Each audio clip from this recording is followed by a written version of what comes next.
there was, you didn't know where you were.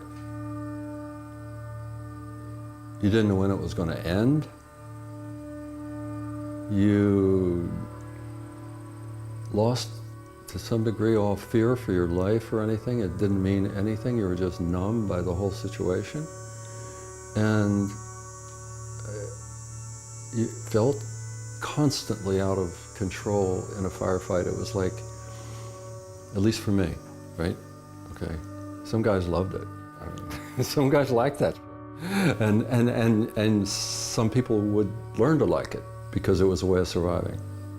I was with 2nd Battalion, 9th Marines. I was heavy weapons. I was a machine gunner. We were stationed in I Corps. I was shot down in Laos in a helicopter. There was 20 guys on it. Eventually we got out 3 days later. Nobody came for us. Nobody came for us because we were in a country we weren't supposed to be in. So we took the dead and we went downriver, and if we went downriver, we're heading towards the South China Sea eventually, so we're going to get out of here. There's a lot lost, really. I mean, the things that you do with your families, and the people around you, and how you react with them, a lot of that for a lot of combat veterans is lost, because it means going to an emotional place that they can't. That meant that if they were there when they were fighting, they would be dead. They couldn't do it. It's hard in some ways. It's hard, not hard in other ways, because I've lived with it so long.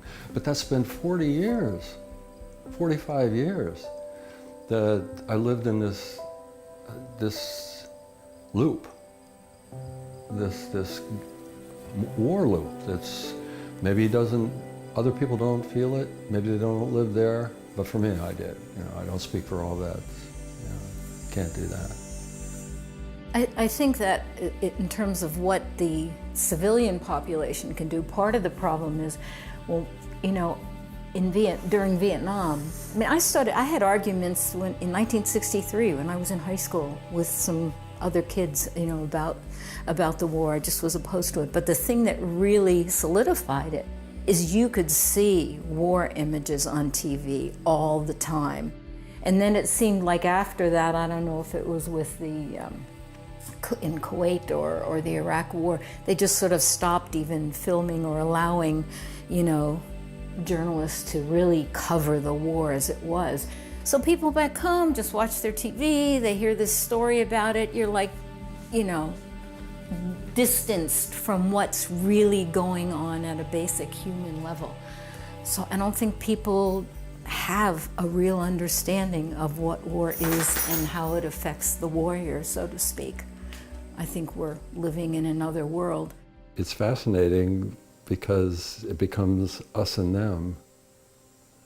Us being the civilians, them being the veterans coming back, and they're killers, and they're all these perverted psychological and emotional beings, and the closeness between civilians and the people that fought wars is it's just a matter of shedding that civilian skin, really. And people don't want to look at that, and so maybe that's why they get caught. They keep us separate, because we represent what you are and what you can be. I don't think most vets are asking to be put on a pedestal or even consider anything special. In fact, that's bad, because that keeps them separate. As soon as you start giving people names, you put them in separate places. And that's what's been done with vets. You give them a name and you put them in a separate place, and then you don't let them back. They can't get back in. The anger and rage that males are allowed to express when they, especially when they get back, they have nothing else. They're just pissed off. They're lost. What am I going to do now? And they are different. because of some of the things they've been through. But, you know, to be creative is a healing. That's healing.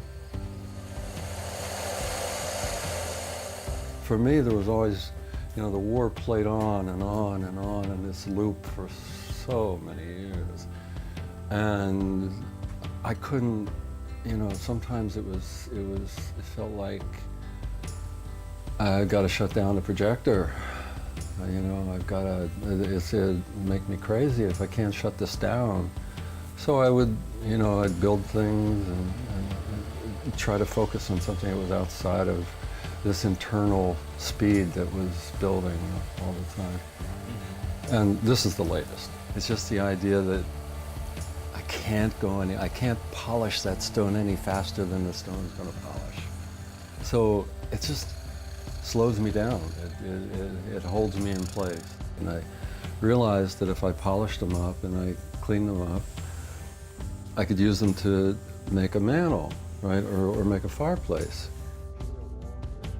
I was a contractor for 30 years. So I built houses, I renovated a lot of houses, never renovated anything for myself. To do what I'd really like to do with my own life, kind of rebuild.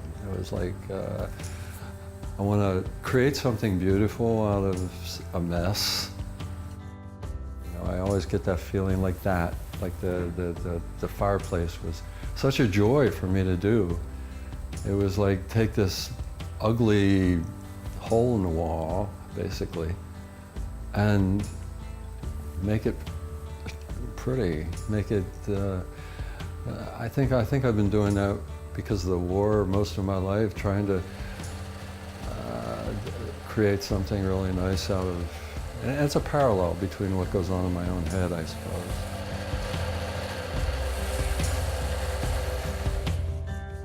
Veterans Coming Home is made possible with support from Casella Resource Solutions and the Cloud Splitter Foundation.